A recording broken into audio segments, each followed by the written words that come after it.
Salut tout le monde, on se retrouve pour une nouvelle vidéo, sur comment installer Arch Linux de la manière compliquée sans utiliser le script Arch Install. C'est simplement le meilleur tutoriel que tu pourras trouver.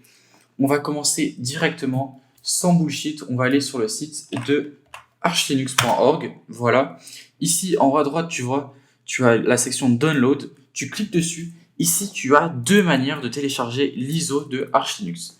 Soit en torrent, qui est la méthode recommandée. Le torrent est tout simplement la meilleure façon de télécharger des fichiers. Mais si tu ne sais pas comment télécharger des torrents, ce n'est pas grave, car il te suffit de scroller un peu sur le site, et ici tu auras en direct download. Tu descends jusqu'à France, et tu cliques sur un de ces liens, peu importe lequel, et ça va te télécharger l'ISO. Pour ma part, je vais venir le télécharger en torrent. Je vais ouvrir mon gestionnaire de torrent qui est QBitTorrent. Je vais ajouter le fichier, tac, open, ok. Donc voilà, le fichier se télécharge. Si tu es sur Windows, tu vas aussi venir télécharger Rufus. Donc tu cherches Rufus sur Internet, le premier lien. Et ici, c'est un logiciel très simple d'utilisation. Tu vois, tout en haut, tu as ton périphérique. Donc ici, tu viens choisir ta clé USB. Ensuite, dans Boot Selection, c'est ici que tu vas mettre l'ISO qu'on vient de télécharger. Tu cliques sur Select, ça devrait t'ouvrir un gestionnaire de fichiers et ici, tu sélectionnes ton ISO. Et ensuite, c'est aussi simple que d'appuyer sur Start. Il n'y a rien de plus à faire. Normalement, tout devrait bien marcher. Pour ma part, je n'ai pas de capture card, donc je vais faire ça dans une machine virtuelle. Je viens créer ma machine virtuelle, ISO, je viens sélectionner l'ISO. Pour toi, une fois que tu auras flashé sur ta clé, ce qu'il faudra que tu fasses, c'est redémarrer ton PC sur la clé. Alors là, il faudra te renseigner en fonction du modèle de ton PC, de ta carte mère. Il y a deux méthodes. Soit tu as directement un boot manager, qui est la méthode la plus recommandée. Donc parfois, par exemple pour moi, c'est F11. Donc je spam F11 au redémarrage de mon ordinateur. Ça va m'ouvrir le boot manager. Et ici, je choisis ma clé USB. Attention, il faut bien faire attention à choisir sa clé en UEFI. Sinon, ça ne fonctionnera pas. D'accord? Si tu n'as pas de boot manager, tu peux aller dans ton BIOS et mettre ta clé USB en tant que première option de bootage. Donc ici, je viens mettre le firmware en UEFI. Toi aussi, fais bien attention que tu bootes avec ta clé en UEFI. Et je peux Begin Installation. Voilà, je viens fermer ça et ça. Ce que je vais faire aussi, c'est que je vais ouvrir le wiki de Arch Linux. Il vaut mieux l'avoir, je ne connais pas toutes les commandes par cœur. Et en plus, les étapes d'installation peuvent se modifier avec le temps. On va chercher Arch Linux Installation Guide, voilà, ça sera ça, qui nous dit comment installer Arch Linux. Donc ici, on voit que ça se boot bien. Si tu as comme moi ici, c'est que c'est tout bon. Je vais descendre un peu. Et voilà, c'est déjà booté. Donc là, c'est l'écran sur lequel tu vas tomber. Alors attention, ton clavier sera en QWERTY ici. Donc si tu as un clavier AZERTY comme moi, tu vas venir taper load. Voilà, faire bien attention, le A et le Q sont interchangés. Donc appuie sur Q pour faire un A. Load keys, toutes les autres touches, ce sera les mêmes. Load keys espace FR. Tu appuies sur entrée et là normalement tu peux venir vérifier. Tu seras en AZERTY. Ensuite, ce que je vais faire là, tu n'es pas obligé de faire ça, mais je vais cette fonte comme c'est écrit ici, ça va juste me permettre d'augmenter la taille de la police pour que tu voies mieux. 132. Parfait. Maintenant, ce que tu peux venir taper, c'est clear. Ça va tout simplement nettoyer le terminal. Tout est dans le nom. J'appuie sur entrée. Tout est clean. Ensuite, verify the boot mode. Pour le tuto, on va skip cette étape. N'hésite pas, si tu veux, tu peux essayer de taper cette commande. Si tu as 64, ça veut dire que c'est bon. Si tu as 32, tu as sûrement un problème. Essaye de redémarrer ton ordinateur. Pour la connexion Internet, je te conseille grandement d'être en Ethernet. Ça facilite les choses. Si tu veux quand même te connecter en Wi-Fi parce que tu n'as pas le choix, je te mettrai une vidéo dans la description. Ça prend 5 minutes, vraiment pas longtemps. Il va t'expliquer comment te connecter en Wi-Fi. Donc nous, on va commencer ici à update the system clock.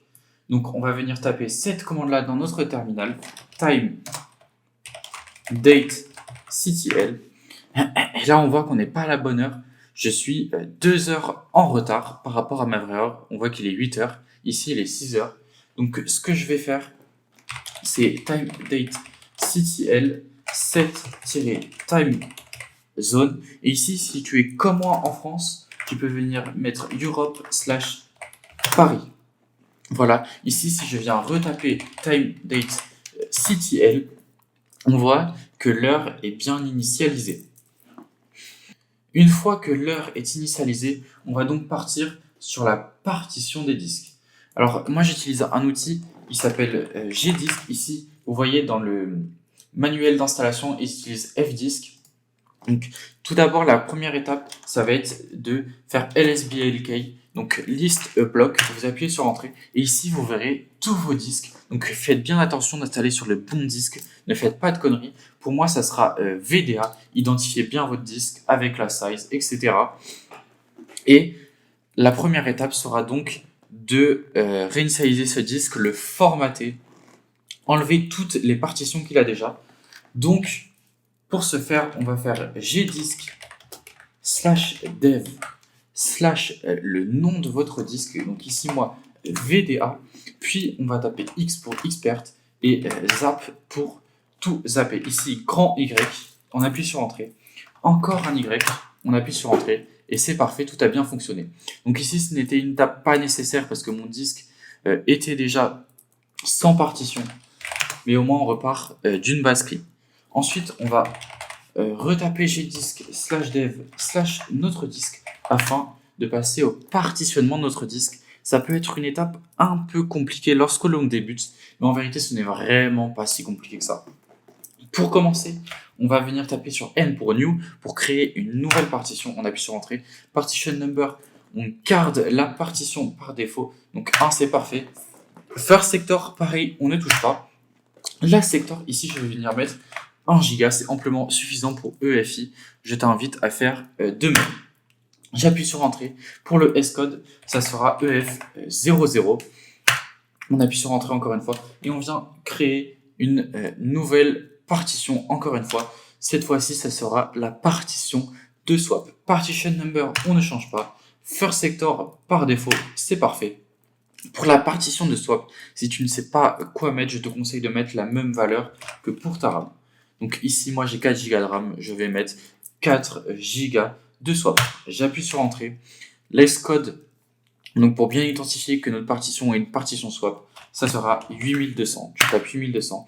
Et voilà, maintenant il ne nous suffit plus de créer la dernière partition, donc notre partition principale. On peut appuyer sur N. Là, on va tout laisser par défaut, c'est aussi simple que ça. On peut spammer Entrée. Et voilà. Une fois que ça c'est fait, on va appuyer sur W pour write, Entrée, et ici grand Y. Oui. Voilà. Là, je vais venir clear mon terminal. Et maintenant, si on refait lsblk list block, j'appuie sur Entrée. Et on voit que j'ai bien VDA avec mes 3 partitions. C'est absolument parfait. Vérifie bien que tu as comme moi ici. Une fois que ça c'est fait, on passe à la prochaine étape qui est de formater les partitions. Alors, pour ce faire, c'est aussi simple que dans le wiki. Donc, pour la partition principale, donc pour nous, ici, la partition 3, VDA3, on va faire mkfs.ext4/dev/VDA3. Et on appuie sur Entrée. Là, on voit que ça a bien marché. Je vais venir clear le terminal. Pour la swap, qui est la partition 2, on va venir faire mkswap/dev/VDA2. Voilà, là on voit que ça a bien fonctionné. Puis ensuite, on va venir formater la partition EFI en FAT32. Pour ce faire, on recopie la commande du wiki mkfs.fat-dev/VDA1. Donc là, c'est parfait. On a bien formaté chacun de nos partitions, de nos volumes. Et on peut passer à la prochaine étape qui est de monter ces partitions. Donc pour ce faire, on va taper mount Donc là, ça va être tout d'abord la partition principale, la main partition. Donc slash dev slash VDA3, si tu te rappelles bien, on va monter dans slash MNT. Une fois que ça c'est fait, on va venir tout simplement recopier cette commande mont-mkdir au cas où pour créer un dossier s'il manque slash dev. Donc là, ça sera la partition EFI. Donc pour nous ici, slash VDA1 dans slash MNT slash boot. Et le -mkdir se justifie par le fait que le dossier boot n'existe pas. On appuie sur Entrée, on n'a pas d'erreur, ça veut dire que tout va bien. Et ensuite, on va activer la swap avec swap on slash dev slash VDA2, qui est notre partition swap. Et je peux venir clear ce terminal avant de passer à la prochaine étape. Tout se passe bien, les gars.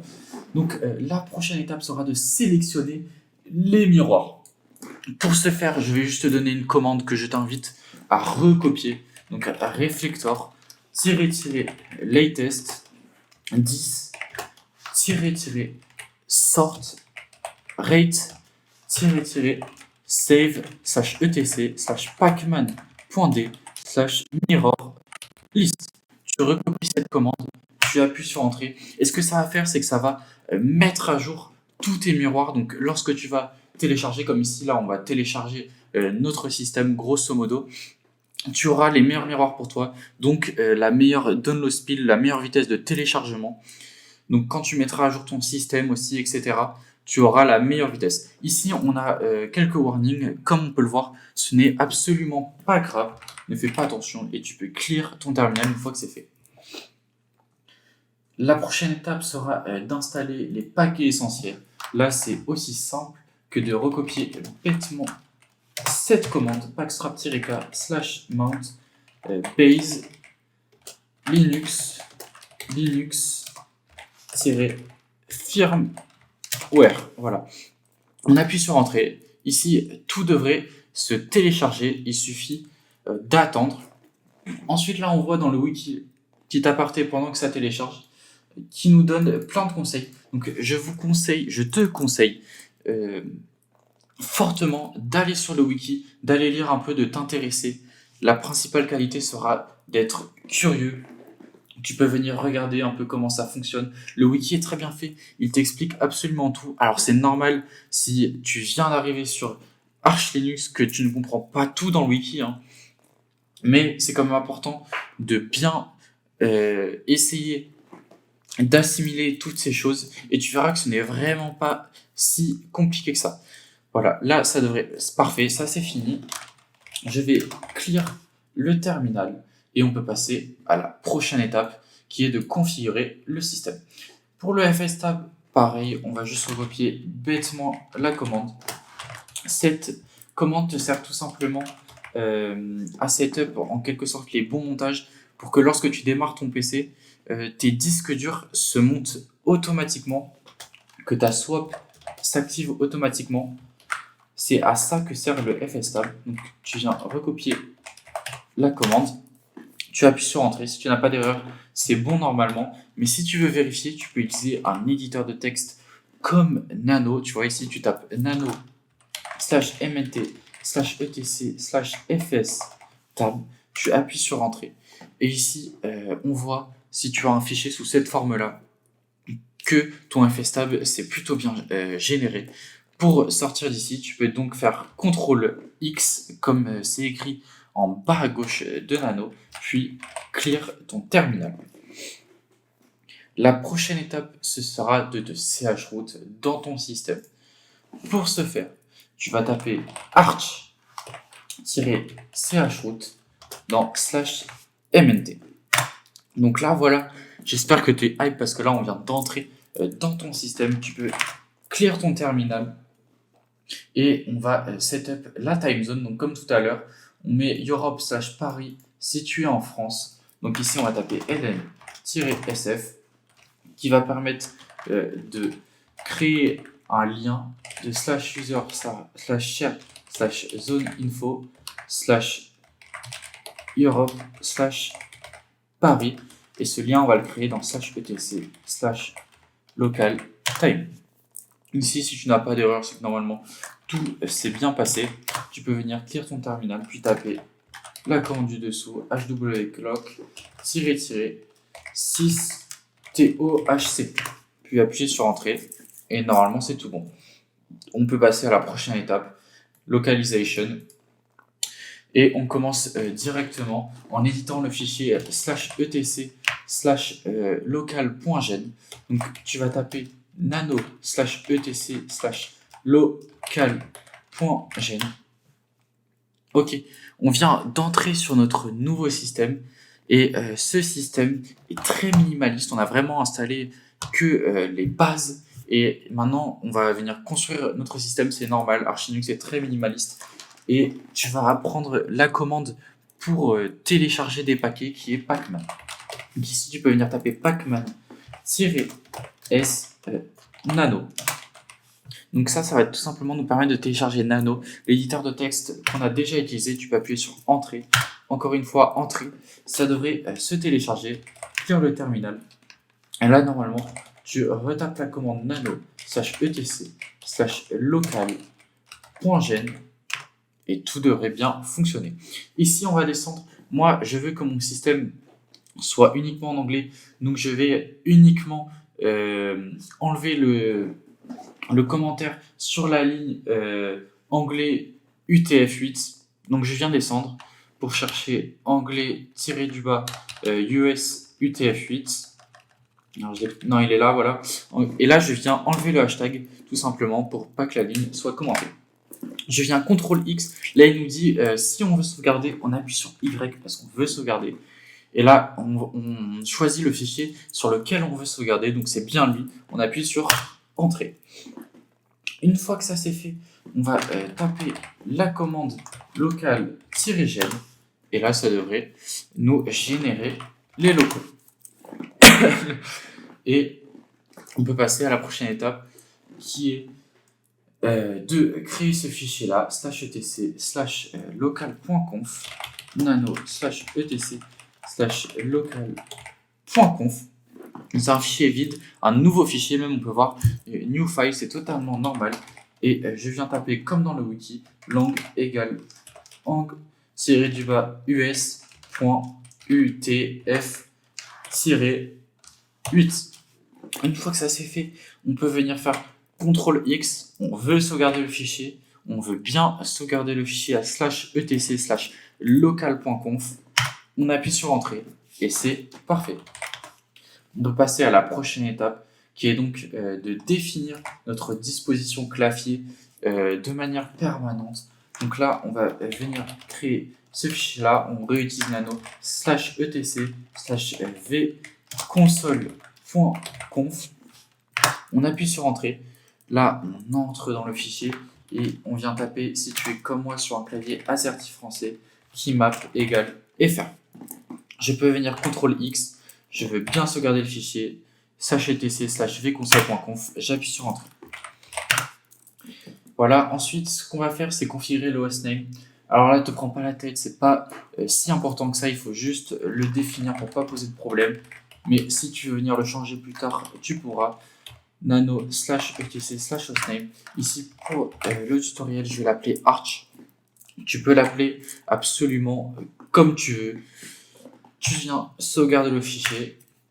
Et voilà, on passe à la prochaine étape qui est de générer l'initramfs. Alors cette étape a déjà été faite quand on a tapé la commande packstrap normalement, mais on va le refaire par sécurité. On va venir taper mkinit-cpio-p et on appuie sur Entrée. Là ça va mettre un peu de temps, il y a des warnings, ce n'est absolument pas grave.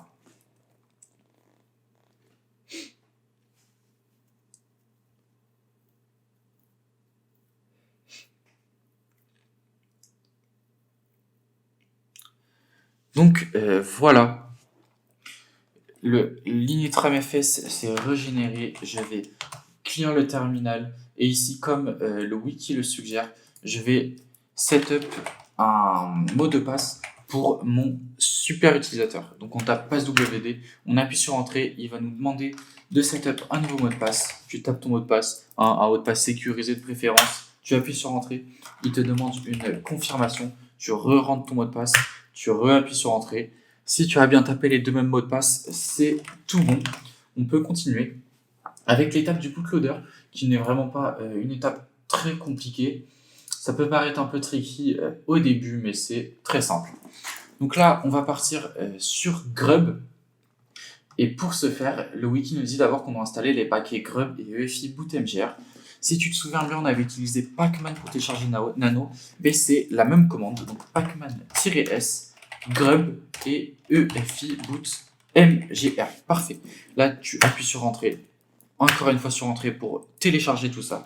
Et ici, une fois que c'est fini, tu n'as pas d'erreur, tu peux clear ton terminal. Pour installer Grub, il faut simplement recopier cette commande. Tu fais bien attention de remplacer ESP par boot.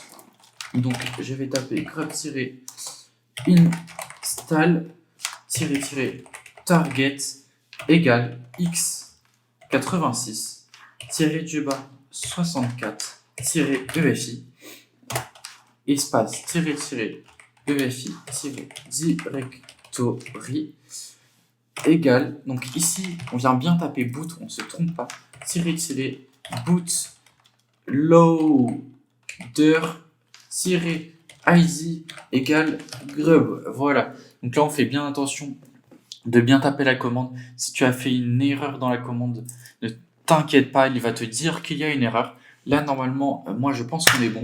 J'appuie sur Entrée, et si tu as comme moi installation finished, no error reported, ça veut dire que tu peux passer à la prochaine étape qui va être de générer la configuration de Grub.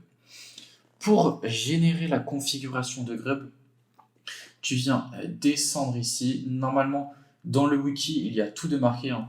Là, on voit ça, tout ça, on skip. Lux 2, on s'en fout. Je crois que je suis allé trop loin. Est-ce que je peux... Voilà. Configuration. Et là, on va simplement recopier bêtement la commande que je viens de te mettre en bleu. Donc, grub-make config-o /boot/grub/grub.cfg et tu appuies sur Entrée. On voit que ça s'est bien généré. On peut venir clear ce terminal. Donc une fois que ça s'est fait, franchement, on a presque fini. Je vais revenir sur le installation guide de base. On peut aller dans General Recommendation. Ici, je vais venir te faire installer deux paquets extrêmement importants. Donc toujours avec pacman. Tac, je vais me mettre mon terminal. Pacman-s. Tu vas venir télécharger le paquet sudo et le paquet network manager qui va te permettre d'avoir de la connexion. Tu peux appuyer sur Entrée. Encore une fois sur Entrée, et je vais venir te faire configurer le sudo pour ensuite mettre un utilisateur à toi qui aura les droits d'administrateur en sudo. Pour cela, tu vas taper editor égale nano, donc pour setup notre editor égale à nano, et on va venir taper sudo. Tu appuies sur Entrée, normalement tu arrives dans ce fichier. Ici tu viens descendre à l'aide de ta flèche du bas et normalement tu devrais trouver voilà cette ligne will all voilà grosso modo, et tu viens enlever le hashtag devant cette will. Donc ce qu'elle fait, c'est écrit juste ici uncomment to allow members of group will to execute any command. Donc tous les membres, les utilisateurs qui sont dans le groupe will pourront exécuter des commandes à l'aide de la commande sudo. Donc je viens faire CTRL X, Y, Entrée. C'est toujours la même chose. Hein. Et je peux venir clear le terminal. Et on va maintenant créer un nouvel utilisateur. La commande pour créer un nouvel utilisateur, c'est user add. Ici, on vient taper -m. Ça sert à lui créer un répertoire personnel, un home folder, -g pour l'ajouter à des groupes, et si tu as bien suivi, on va l'ajouter au groupe will, donc il aura les droits d'administrateur en exécutant des commandes avec sudo, puis -s pour lui définir une shell, ici on vient mettre en bash, Et enfin, on va venir écrire le nom de notre utilisateur. Donc ici, je n'ai pas vraiment d'inspiration, je vais aussi l'appeler Arch. On appuie sur Entrée et normalement, tout devrait bien fonctionner. Pour le Network Manager, il faut bien faire attention à activer le service. Pour cela, je t'invite à taper la commande systemctl enable network manager. Voilà, exactement comme ceci. Fais bien attention aux majuscules, il faut que tu les mettes, sinon ça ne marchera pas. Ici, j'appuie sur Entrée. Si tu as comme moi created symlink comme ça veut dire que la commande a bien fonctionné. Tu peux venir clear ton terminal. Ici, on a franchement quasiment fini l'installation. Je t'invite à lire tout le wiki là ici. Si tu veux un peu être plus avancé, mais moi ce que je vais faire, c'est que je vais reboot mon système. Normalement, on a déjà un système qui fonctionne. Je viens, ok, le reboot ne marche pas, c'est normal, on est en chroot. Ici, tu peux taper exit pour sortir du chroot. Bam, et ici, un reboot. Donc là, on devrait reboot directement sur notre système. Si tu rebootes dans la clé, tu peux soit essayer de rééteindre et enlever la clé, ou alors fais attention que dans ton BIOS, c'est bien ton disque qui est en premier. Donc ici, Arch Login, on peut venir taper notre nom d'utilisateur, par exemple, Arch, et ici, oula, je n'ai pas setup de mot de passe pour mon utilisateur, donc je ne peux pas me connecter. Donc ce que je vais faire, c'est que je vais me connecter en tant que root. Ici, j'ai bien setup un mot de passe tout à l'heure, et je vais cette fois-ci bien faire attention de setup un mot de passe pour mon utilisateur. Pour setup ce mot de passe, je vais taper passwd. Je me souviens, c'est comme quand on avait setup le mot de passe pour notre route. Espace, ici mon nom d'utilisateur, donc Arch. Et ici, je peux taper un nouveau password. Tac, j'ai bien tapé mon password. Et là, normalement, si je fais su mon nom d'utilisateur, ça va me permettre de me connecter en tant que cet utilisateur. Là, ça marche directement parce que j'étais en route, ça ne m'a pas demandé le mot de passe. Mais la prochaine fois que tu redémarreras que ton ordinateur, ça te demandera de te connecter, cette fois-ci, tu pourras mettre ton mot de passe et ça marchera nickel. Voilà, on a bien fini toutes les étapes d'installation. Ici, maintenant, on peut venir, par exemple, télécharger un bureau pour pouvoir avoir une interface graphique. Je vais maintenant installer KDE pour te montrer un peu comment on fait. Maintenant, si tu veux être super edgy, tu veux ressembler à tous ces mecs stylés du Unixcorn, tu pourras télécharger Hyperland, par exemple, le configurer. Je compte faire des vidéos sur ce sujet, donc n'hésite pas à t'abonner si tu voudras voir tout ça. Tu pourras avoir les meilleurs setups. Je te ferai sûrement des scripts d'installation, etc. Je vais tout expliquer comment faire ton propre setup Hyperland. Ici, je vais télécharger KDE. La bonne pratique sur Arch Linux quand je veux faire quelque chose, c'est toujours d'aller voir le wiki. Je tape KDE Arch Linux.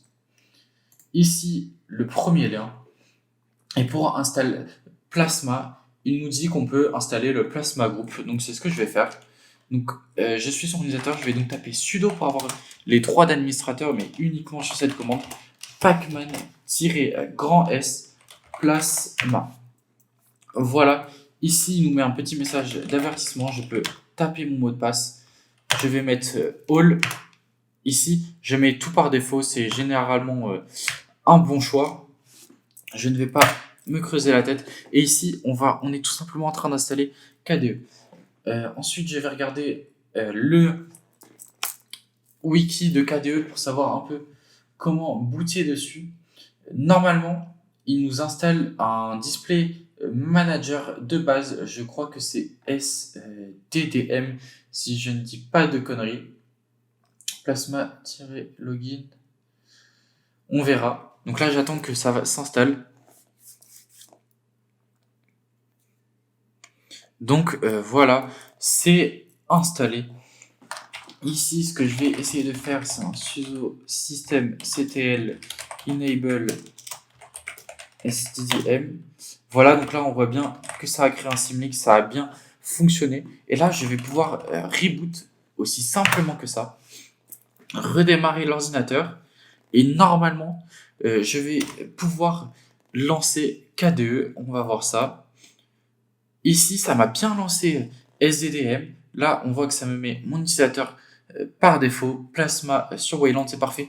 Je vais pouvoir taper mon mot de passe, tout simplement. Ici, j'entre dans KDE et là, on voit qu'on a l'environnement graphique qui va se charger.